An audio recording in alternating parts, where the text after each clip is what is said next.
Dear friends, welcome. Today we have the pleasure of interviewing Italian writer and journalist Matteo Orlando.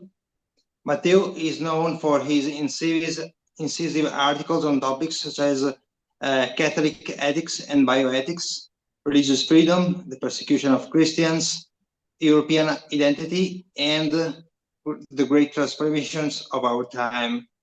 Today we are here to talk uh, above all about his latest book and also his first novel, Il Sigillo del Leone, which is already available on Amazon in English with the title Leo the 14th Seal. It is a provocative and profoundly current work, which was published on May 4th, 2025, and 4 days before the Habemus Papam prophesied the name of the new Pope, Leo the 14th. This book, already translated into Portuguese and soon into French and Spanish, is so intense, spiritual, and profound read. A novel that is also a prayer, a book to read, to meditate, and to share. Hello, Matteo. Good evening. Hello, Gian Maria. Thank you for the welcome and kind regards to all listeners.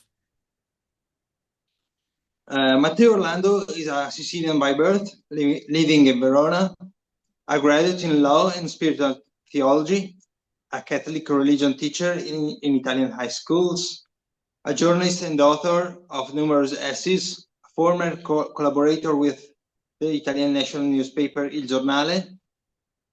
He is the director of the online newspaper Informazione Cattolica.it,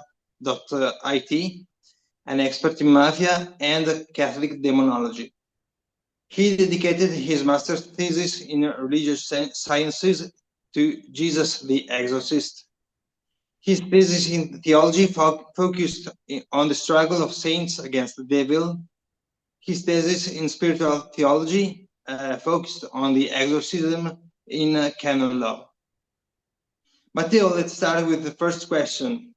Your first novel was released at a very particular time for the church. Is it a coincidence or a deliberate choice? But the book was released on Amazon on May 4th. Obviously, I could not now when the new Pope would be elected, but we all know the date of beginning of the conclave. The seal of the lion was born as a narrative provocation, but also as an act of law toward the church. Having asked the name Leo the 14th is pure coincidence. Coincidence. The protagonist of the novel is Leo the 14th, an imaginary but extraordinarily believable pope. How did his character come about?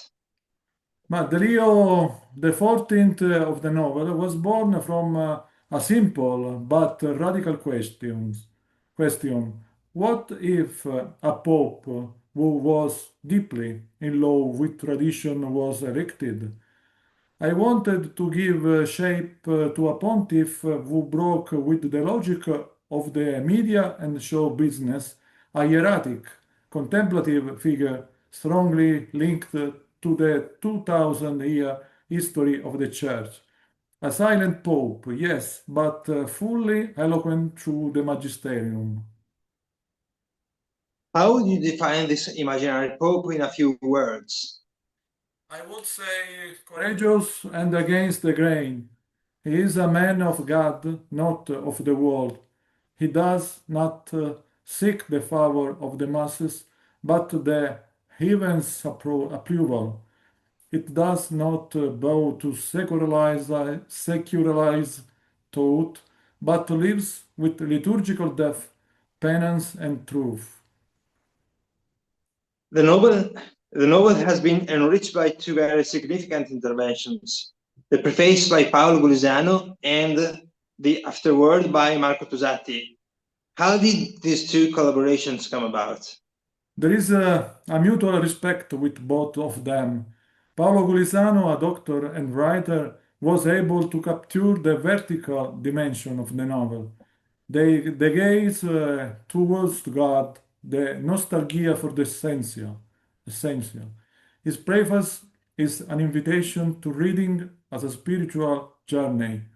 Marco Tosatti, a long-time Vatican expert, was able to place the figure of Leo XIV within real ecclesial dynamics, underlining the hard urgency of priesthood that truly takes care of souls, not appearances. Where does the title, The Seal of the Lion, come from? The lion recalled both the name of the Greek Pope Leo the 13th, the great scourge of Freemasonry, and the Saint Mark the Evangelist, but also the reality, but also the royalty of Christ. The seal is the symbol of spiritual authority, of doctrinal firmness. It is the mark of a pontificate that is not ashamed of the gospel. The book has already received numerous acclaims. How have readers reacted, for instance? With surprise and gratitude, many write to me that it is a breathtaking read, other that it moved them or made them think. Someone said that the book reawakened up in them. That is the best compliment I could receive. Of course, there has been no shortage of criticism, insult, accusations. For some commentators on social media, I am a CIA agent who organized the election of Pope Prevost. Some commentators has written that I am a Freemason. Someone wrote that I stole secret from the cardinal in St. Peter's Square as they entered. I would have loved to follow the conclave closely, but in reality, I live and work in Verona. Some commentators have been surprised by the short time it took to produce the text. But it is a small novel that, excluding the preface and postface, consists about 80 pages with wide lines.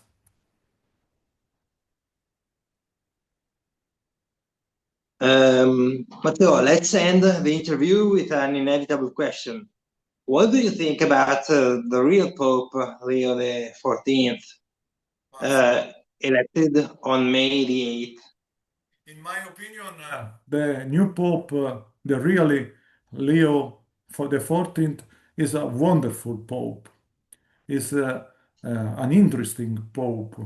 I think the action, the pontifical action of this Pope is important for all Catholics in the world because I think this Pope is a traditional Pope.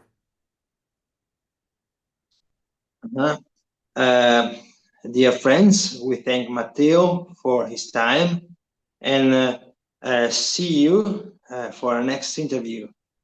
Bye bye. Bye bye. Thank you.